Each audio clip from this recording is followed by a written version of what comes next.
الذين اصطفى أما بعد فأعوذ بالله من الشيطان الرجيم بسم الله الرحمن الرحيم يا أيها الذين آمنوا اتقوا الله وكونوا مع الصادقين وقال الله تبارك وتعالى توبوا إلى الله جميعا أيها المؤمنون لعلكم تفلحون وقال رسول الله صلى الله عليه وسلم التائب من الذنب كمن لا ذنب له وقال صلى الله عليه وسلم طوبى لمن وجد في صحيفته استغفارا كثيرا صدق الله مولانا العظيم وصدق رسوله النبي الكريم۔ میں مانتا ہوں وبا کے دن ہیں، میں مانتا ہوں وبا کے دن ہیں، مگر یہ دن بھی خدا کے دن ہیں۔ میں مانتا ہوں وبا کے دن ہیں، مگر یہ دن بھی خدا کے دن ہیں۔ دلوں سے مایوسیاں نکالو، دلوں سے مایوسیاں نکالو، ذرا سا آگے شفا کے دن ہیں۔ دلوں سے مایوسیاں نکالو، ذرا سا آگے شفا کے دن ہیں۔ گزر گئی عمر غفلتوں میں، گزر گئی عمر غفلتوں میں، یہی تو رب سے وفا کے دن ہیں۔ گزر گئی عمر غفلتوں میں، یہی تو رب سے وفا کے دن ہیں۔ انتہائی واجب الاحترام، لائق صد تکریم بزرگوں، عزیز ساتھیوں، اللہ رب العزت کا بڑا کرم ہوا، احسان ہوا، فضل ہوا کہ اللہ نے مجھے اور آپ کو اپنے گھر میں آنے کی توفیق عطا فرمائی۔ اللہ ہماری اس حاضری کو اپنی بارگاہ میں قبول فرمائے۔ بزرگوں، میں اور آپ اس وقت فتنوں کے دور سے گزر رہے ہیں۔ علماء، صلحاء تیزی کے ساتھ اللہ کو پیارے ہو رہے ہیں۔ ہر آئے دن کوئی نہ کوئی بڑا عالم اللہ کو پیارا ہو رہا ہے، کوئی نہ کوئی بڑا اللہ کا ولی غریق رحمت ہو رہا ہے۔ اللہ جانے والوں کی مغفرت فرمائے، ان کے درجات کو بلند فرمائے۔ تو پتہ لگا، اللہ کے حبیب صلی اللہ علیہ وسلم نے فرمایا کہ جب قیامت قریب آئے گی تو اہل علم کو اٹھا لیا جائے گا، علم والوں کو اٹھا لیا جائے گا، اور علم دنیا سے ختم ہو جائے گا۔ اللہ تعالی ہم سب کو جانے والے جو چلے گئے ان کے فیض سے ہم محروم ہو گئے، اللہ ہمیں ان کا نعم البدل عطا فرمائے۔ قرآن پاک کی میں نے آپ کے سامنے جو آیت تلاوت کی، ایھا المؤمنون توبوا الی اللہ جمیعا ایھا المؤمنون لعلکم تفلحون۔ اے مومنو، اے وہ بندو کہ جو اپنے رب کو رب مانتے ہیں، اپنے مالک کو مالک مانتے ہیں، جنہوں نے اپنے اللہ کو مان لیا ہے، اقرار کر لیا ہے، توبوا الی اللہ جمیعا، تم سارے کے سارے اپنے رب کے سامنے توبہ کرو۔ ایھا المؤمنون، اے ایمان والو، لعلکم تفلحون، تاکہ تم کامیاب ہو جاؤ، تاکہ تم کامیاب ہو جاؤ۔ رسول اللہ صلی اللہ علیہ وسلم کا ارشاد ہے، التائب من الذنب کمن لا ذنب لہ، کہ گناہوں سے توبہ کرنے والا ایسا ہے گویا کہ اس نے کبھی گناہ کیے ہی نہیں۔ گناہوں سے توبہ کرنے والا ایسا ہے گویا کہ اس نے کبھی گناہ نہیں کیے، کبھی بھی اس نے گناہ نہیں کیے۔ رسول اللہ صلی اللہ علیہ وسلم نے فرمایا، من لزم الاستغفار، جس شخص نے استغفار کو لازم پکڑ لیا، کثرت سے جو استغفار کرتا ہے، اپنے گناہوں سے معافی مانگتا ہے، اپنے گناہوں کی بخشش مانگتا ہے، بار بار اپنے رب کے سامنے روتا ہے، من لزم الاستغفار، اللہ تعالیٰ اس کے لیے ایسی جگہ سے رزق کا انتظام فرماتے ہیں جہاں سے اس کو وہم و گمان بھی نہیں ہوتا، اور اللہ تعالیٰ اس سے تمام غموں کو دور کر دیتے ہیں، اللہ اس کو خوشیاں عطا فرماتے ہیں۔ رسول اللہ صلی اللہ علیہ وسلم نے ارشاد فرمایا، طوبی لمن وجد فی صحیفته استغفارا کثیرا، بڑی خوشخبری ہے اس شخص کے لیے، بڑی مبارک بادی ہے اس شخص کے لیے۔ پوچھا صحابہ نے، یا رسول اللہ کس کے لیے؟ کہا کہ قیامت کے دن جس کے نامہ اعمال میں کثرت سے استغفار پایا جائے گا، جس نے کثرت سے استغفار کی تصویر پڑھی ہوگی، اس کے لیے خوشخبری ہے۔ مومنو، ہم سب، میں اور آپ، اپنے اپنے زندگیوں پر اپنی اپنی کتاب زندگی پر غور کریں، نظر ڈالیں۔ یا ایھا الذین آمنوا اتقوا اللہ ولتنظر نفس ما قدمت لغد۔ ایمان والو، اللہ سے ڈرو، اپنے مالک کو پہچانو۔ ولتنظر نفس ما قدمت لغد۔ ہر انسان کو غور کرنا چاہیے، دیکھنا چاہیے کہ آنے والا جو کل ہے، جو بڑا خطرناک دن ہے، جو بڑا ہولناک دن ہے، جو بڑا عظیم دن ہے، اس کے لیے انسان نے کیا بھیجا ہے، کیا تیاری کی ہے۔ علمت نفس ما قدمت واخرت، کہ جس دن انسان کو پتہ چل جائے گا کہ اس نے کیا کیا ہے۔ علمت نفس ما احضرت، جس دن انسان کو پتہ چل جائے گا کہ کیا لے کر آیا ہے۔ اے ایمانی بھائیوں، ہم جب اپنی کتاب زندگی کو پلٹتے ہیں، اس کے ہر ورقے پہ کوتاہیاں ہیں، ہر ورقے پہ، ہر صفحے پہ گناہ ہی گناہ ہیں، ہر صفحے پہ بڑے سے بڑے ہم نے گناہ کیے ہوئے ہیں۔ ان تمام گناہوں کو دھونے کا ذریعہ، اللہ کو اپنا بنانے کا ذریعہ، اللہ سے محبت، اللہ سے تعلق جوڑنے کا ذریعہ صرف ایک ہی راستہ ہے، توبہ اور استغفار۔ ایک ہی راستہ اپنے مالک کو اپنے بنانے کا، وہ ہے کہ ہم مالک کے سامنے جھک جائیں، ہم سرنڈر کر دیں۔ اے میرے مالک، زندگی گزر گئی غفلتوں میں، زندگی گزر گئی گناہوں میں، اب میں آپ کا بننا چاہتا ہوں۔ ہم پکے سچے دل سے توبہ کریں تو مالک مجھے اور آپ کو اپنا بنا لے گا۔ رسول اللہ صلی اللہ علیہ وسلم نے فرمایا کہ گویا کہ جب انسان اپنے گناہوں سے توبہ کرتا ہے تو وہ ایسا ہو جاتا ہے گویا کہ اس نے کبھی گناہ ہی نہیں کیے ہیں۔ ایک دو واقعات آپ کے سامنے عرض کروں گا توبہ کے بارے میں۔ حضرت موسیٰ علیہ السلام کے زمانے میں ان کے عہد میں قحط پڑ گیا، بارشیں بند ہو گئی، زمانہ بیت گیا کہ نہ بارشیں ہو رہی ہیں اور پانی بھی سارے سوکھ گئے، اور جب بارشیں نہیں ہوتی تو پھر زمین بھی جواب دے دیتی ہے، کیونکہ جب زمین پر بارشیں اترتی ہیں تو زمین زندہ ہو جاتی ہے۔ اللہ تعالیٰ قرآن کریم کے اندر فرماتا ہے وَاللَّهُ أَنزَلَ مِنَ السَّمَاءِ مَاءً فَأَحْيَا بِهِ الْأَرْضَ بَعْدَ مَوْتِهَا، کہ اللہ وہ ذات ہے کہ جو اس زمین پر بارش کو برساتا ہے، اتارتا ہے، پھر بارش برسنے کے بعد فَأَحْيَا بِهِ الْأَرْضَ بَعْدَ مَوْتِهَا، زمین مردہ ہو چکی ہوتی ہے، اللہ بارش کے ذریعے اس کو زندہ کر دیتا ہے۔ اسی طرح قرآن کریم اللہ کی بارش ہے، اللہ کی وحی جو ہے یہ بارش کی طرح ہے۔ جب قرآن پڑھا جاتا ہے، قرآن سنا جاتا ہے، اس سے مردہ دل زندہ ہو جاتے ہیں، اس سے مردہ دل زندہ ہو جاتے ہیں۔ ان دلوں کو جو مردہ دل ہو چکے ہوتے ہیں، ان کو ایک نئی زندگی ملتی ہے، ایک نیا رخ ملتا ہے۔ لیکن تب کہ جب ہم قرآن کو پڑھیں، قرآن کو سنیں اور سمجھ کر پڑھیں۔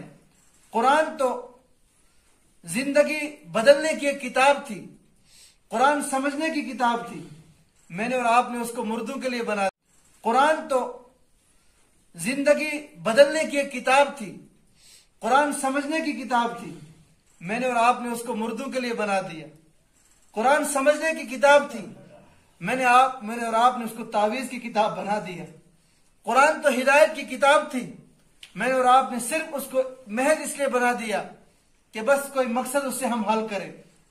جب ہم قرآن کو پڑھیں گے، اس کو سمجھیں گے، قرآن کو سینے سے لگائیں گے، محبت کے ساتھ اس کو پڑھیں گے، فرمایا ہمارے دل زندہ ہو جائیں گے، مردہ دلوں کو تازگی مل جائے گی اور پھر عمل کرنا آسان ہو جائے گا۔ ہم میں اور عربوں کے درمیان ایک فرق ہے۔ حضرت مفتی سعید صاحب رحمۃ اللہ علیہ جو دارالعلوم دیوبند کے شیخ الحدیث تھے، وہ فرمایا کرتے تھے کہ عربوں اور ہمارے درمیان بڑا فرق ہے کہ عرب لوگ جب مسجد میں آتے ہیں تو آتے ہی وہ فوراً، چاہے 2 منٹ نماز کو بچے ہوں یا 3 منٹ بچے ہوں، 5 منٹ، فوراً قرآن اٹھاتے ہیں اور تلاوت شروع کر دیتے ہیں۔ اور ہم جب مسجد میں آتے ہیں، چاہے آدھا گھنٹہ نماز کو، 15 منٹ نماز کو، بیٹھے رہتے ہیں، ادھر ادھر دیکھتے رہتے ہیں، لیکن قرآن کی تلاوت نصیب فرمائیے۔ عربوں اور ہمارے درمیان بڑا فرق ہے۔ اور حاجیوں نے دیکھا ہوگا کہ عرب لوگ بس تلاوت کے اندر منہمک ہوتے ہیں، نفل اور سنتیں وہ کم پڑھتے ہیں، لیکن فرائض ان سے کبھی چھوٹتے نہیں ہیں، فرض کبھی نہیں چھوڑتے۔ واجب کبھی نہیں چھوڑتے، حتیٰ کہ عرب کے لوگ نفل کم پڑھتے ہیں، لیکن ہم نفل بھی پڑھتے ہیں، فرض بھی پڑھتے ہیں، لیکن کبھی کبھی پڑھتے ہیں، اور قرآن کی تلاوت تو بہت کم ہم کرتے ہیں۔ لہٰذا جب بھی ہم مسجد میں آئیں، 2 منٹ بچے ہوں، 5 منٹ بچے ہوں، ضرور خدا کا کلام اٹھا کر تھوڑی دیر اپنے رب کے ساتھ باتیں کر لیا کریں، اس سے ہمارے دلوں کو تازگی ملے گی۔ تو میں عرض کر رہا تھا موسیٰ علیہ السلام کے زمانے میں قحط پڑ گیا، بارشیں نہیں ہو رہی ہیں، بند ہو گئی بارشیں۔ کہا موسیٰ علیہ السلام کے پاس ساری قوم پہنچی کہ موسیٰ علیہ السلام اپنے مالک سے دعا کرو کہ بارشیں ہو جائیں، اب تو مرنے کے قریب ہو چکے ہیں، پانی بھی ختم ہو چکا ہے اور زمین بھی مر چکی ہے، قحط پڑ چکا ہے، کھانے کے لیے اب کچھ نہیں ہے۔ موسیٰ علیہ السلام نے اپنی قوم کو لے کر اور جانوروں کو لے کر دور ایک جنگل میں پہنچے اور وہاں لمبی دیر قوم کو سمجھایا، اور سمجھانے کے بعد پھر دعا کی اور خوب لمبی دعا کی، سب نے رویا۔ موسیٰ علیہ السلام اپنے مالک کی طرف متوجہ ہوئے، اے پروردگار بارش برسا دے۔ اللہ تعالیٰ کی طرف سے جواب آیا، اے میرے پیغمبر، میرے کلیم، بارش ضرور اتاروں گا، برساؤں گا، لیکن آپ کی مجلس میں ایک گناہگار ہے، ایک غدار اور بے وفا انسان ہے، جب تک وہ تیری مجلس میں بیٹھا ہے تب تک میری طرف سے بارش نازل نہیں ہوگی۔ حضرت موسیٰ علیہ السلام قوم کی طرف متوجہ ہوئے کہ کون ہے ایسا بدبخت، کون ہے ایسا غدار اور پاپی انسان کہ جس نے ساری انسانیت کو، سارے حیوانوں کو، پرندوں کو، جانوروں کو پریشان کر رکھا ہے، دفع ہو جائے میری مجلس سے، اسی کی وجہ سے بارش نہیں ہو رہی ہے۔ وہ جو انسان تھا گناہگار، جب اس نے سنا یہ اعلان موسیٰ علیہ السلام کا، اور موسیٰ علیہ السلام بڑے جلال والے پیغمبر تھے، جلالی پیغمبر تھے وہ، تو جب اس نے اعلان سنا اس گناہگار نے جو میری طرح تھا، اب اس نے سوچا ادھر ادھر نظر دوڑائی، اگر اٹھ جاؤں گا تو لوگ مجھے گھسیٹیں گے، میرے منہ کو کالا کریں گے، مجھے قتل کر دیں گے۔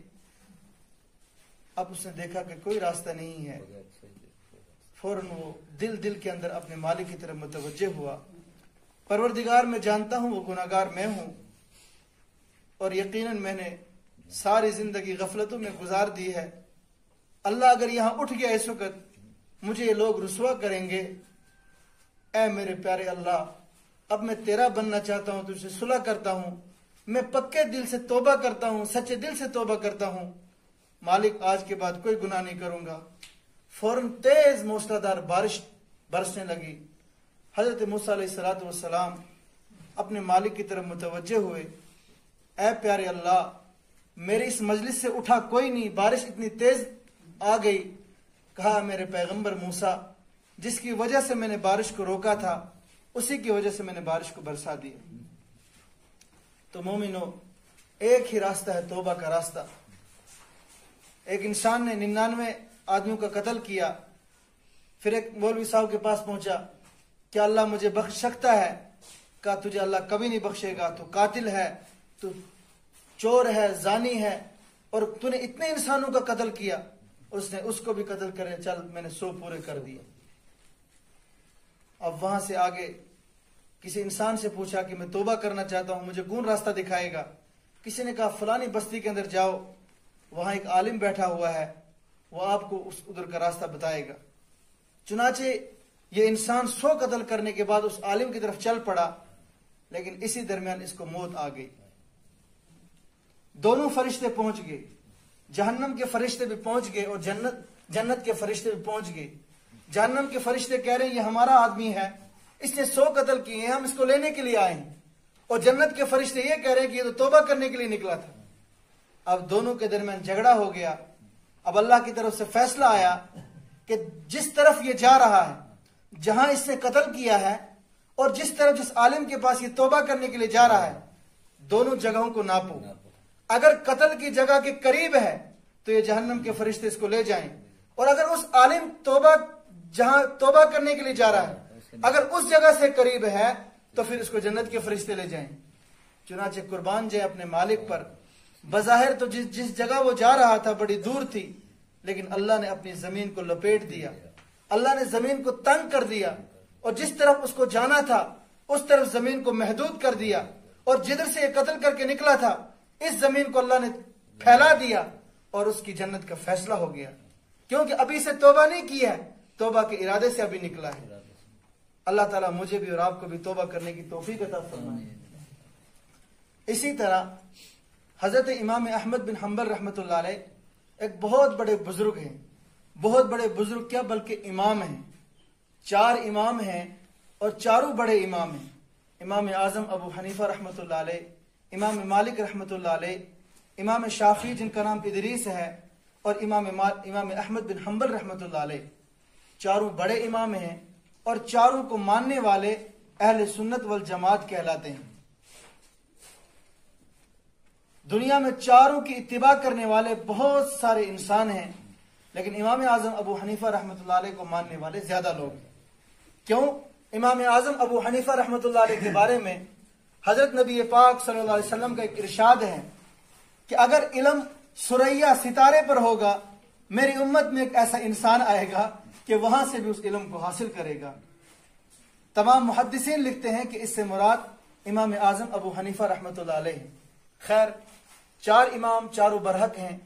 حضرت امام احمد بن حنبل رحمۃ اللہ علیہ، عرب کے لوگ زیادہ انہی کو مانتے ہیں، انہی کو اپنا امام اور پیشوا مانتے ہیں۔ امام احمد بن حنبل رحمۃ اللہ علیہ نے بہت مارے کھائی اور ان کا جنازہ جیل سے نکلا، 25 لاکھ لوگ۔ حضرت امام احمد بن حنبل رحمۃ اللہ علیہ ایک بہت بڑے بزرگ ہیں، بہت بڑے بزرگ کیا بلکہ امام ہیں، 4 امام ہیں اور چاروں بڑے امام ہیں۔ امام اعظم ابو حنیفہ رحمۃ اللہ علیہ، امام مالک رحمۃ اللہ علیہ، امام شافعی جن کا نام ادریس ہے، اور امام احمد بن حنبل رحمۃ اللہ علیہ، چاروں بڑے امام ہیں اور چاروں کو ماننے والے اہل سنت والجماعت کہلاتے ہیں۔ دنیا میں چاروں کی اتباع کرنے والے بہت سارے انسان ہیں، لیکن امام اعظم ابو حنیفہ رحمۃ اللہ علیہ کو ماننے والے زیادہ لوگ ہیں۔ کیوں؟ امام اعظم ابو حنیفہ رحمۃ اللہ علیہ کے بارے میں حضرت نبی پاک صلی اللہ علیہ وسلم کا ایک ارشاد ہے کہ اگر علم ثریا ستارے پر ہوگا، میری امت میں ایک ایسا انسان آئے گا کہ وہاں سے بھی اس علم کو حاصل کرے گا۔ تمام محدثین لکھتے ہیں کہ اس سے مراد امام اعظم ابو حنیفہ رحمۃ اللہ علیہ ہے۔ خیر، 4 امام چاروں برحق ہیں۔ حضرت امام احمد بن حنبل رحمۃ اللہ علیہ، عرب کے لوگ زیادہ انہی کو مانتے ہیں، انہی کو اپنا امام اور پیشوا مانتے ہیں۔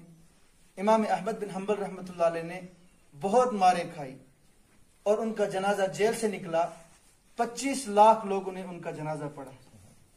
یہ تاریخ کا سب سے بڑا جنازہ ہے۔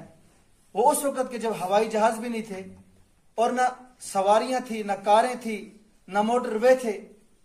کیا ہوگا اس وقت؟ وہی گھوڑا گاڑی کا انتظام ہوگا اور زیادہ سے زیادہ اونٹ اور گھوڑے ہوں گے اور تانگا ہوگا، اس سے بڑھ کر کوئی اور سواری نہیں تھی۔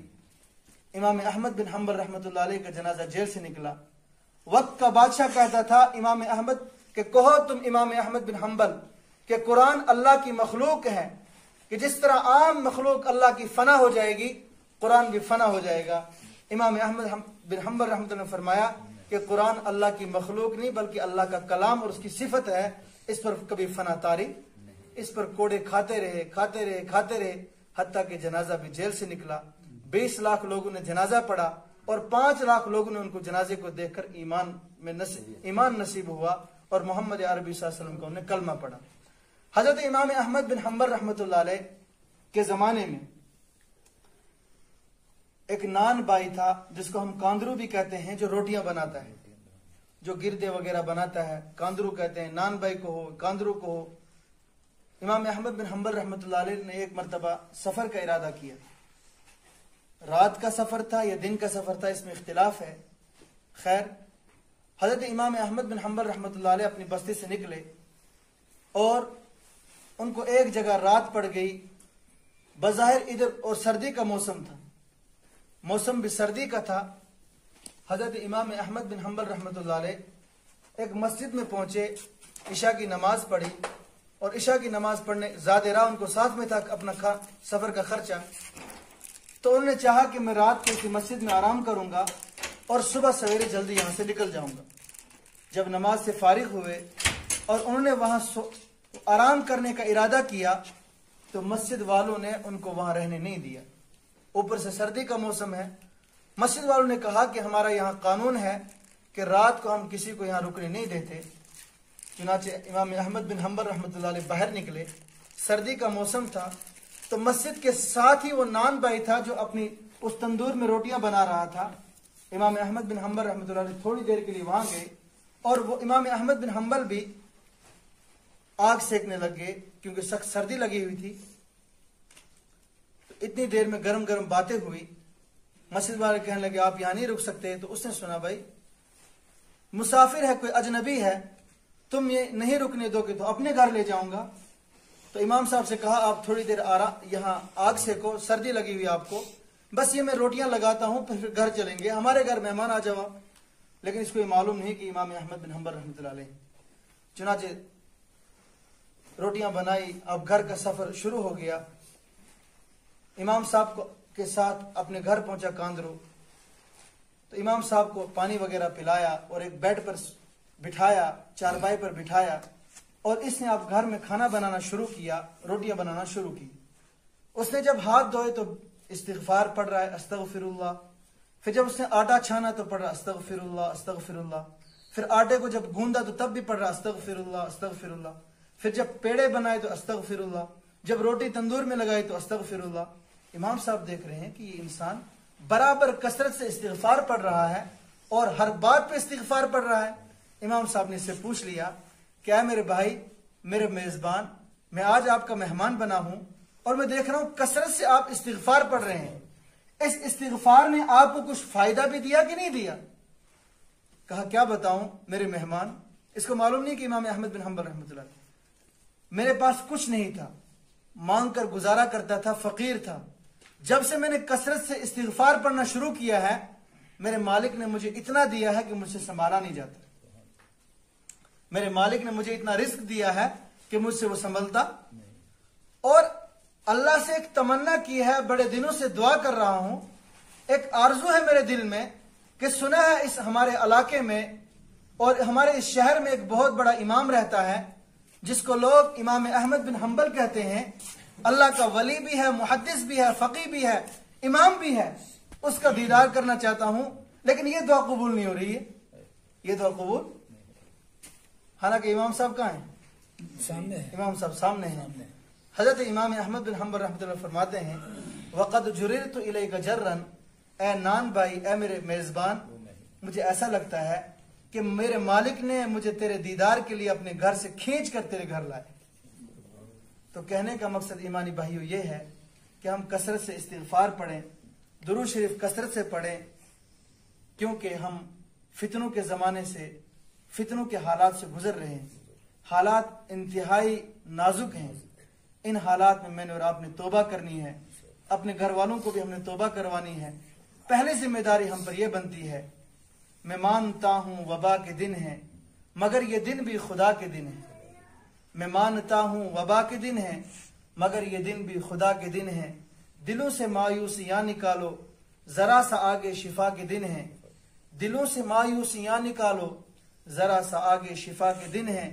گزر گئی عمر غفلتوں میں, گزر گئی عمر غفلتوں میں, یہی تو رب سے وفا کے دن ہے.